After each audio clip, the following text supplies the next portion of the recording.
அரசு கல்லூரி உதவி பேராசிரியர்கள் தேர்வு முடிவுகளில் முறைகேடுகள் நடைபெற்றதாக எழும் புகார்கள் மீது உரிய விசாரணை மேற்கொள்ள வேண்டும் என்று தேர்வர்கள் மற்றும் கல்வியாளர்கள் வலியுறுத்தி இருக்கிறார்கள்.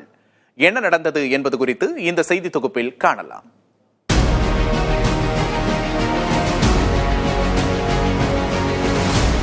அரசு கலை மற்றும் அறிவியல் கல்லூரிகளில் உள்ள 2708 உதவி பேராசிரியர் காலி பணியிடங்களை நிரப்புவதற்காக 25 ஆண்டுகளுக்கு பிறகு திமுக ஆட்சியில் கடந்த ஆண்டு டிசம்பர் மாதம் ஆசிரியர் தேர்வு வாரியம் மூலம் நடத்தப்பட்ட தேர்வினை 42,064 பேர் எழுதினர்.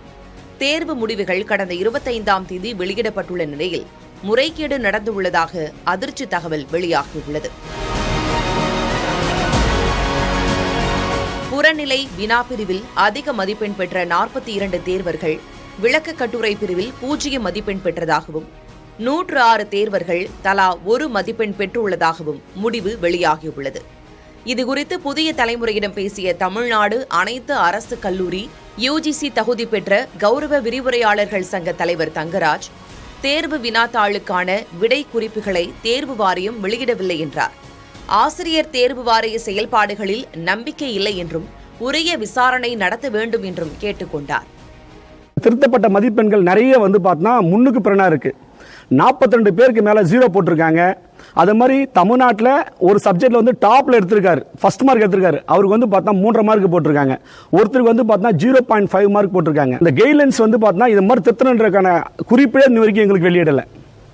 இதுக்கு இவ்வளவு மார்க் போடுற விஷயம் பார்த்தா இன்னைக்கு வரைக்கும் கட்டுரை வினாக்கு இந்த பதில் கொடுக்கின்ற விஷயத்தை இன்னும் டிஆர்பி வெளியிடல. அதன் அடிப்படையில் எப்படி இந்த மார்க் போட்டிருக்கான்ற விஷயம் தெரியாது. ஒரு ஸ்டாஃப் பார்த்தா அவருக்கு கீ ஆன்சர் கொடுத்துருக்கலாம். மேபி ஸ்டாஃபுக்கு கீ ஆன்சர் கொடுக்காம திருத்த மாட்டாங்க. அந்த கீ ஆன்சர் என்ன போட்டிருந்தான்னு தெரிஞ்சாதான் நாங்க இது பண்ண முடியும்.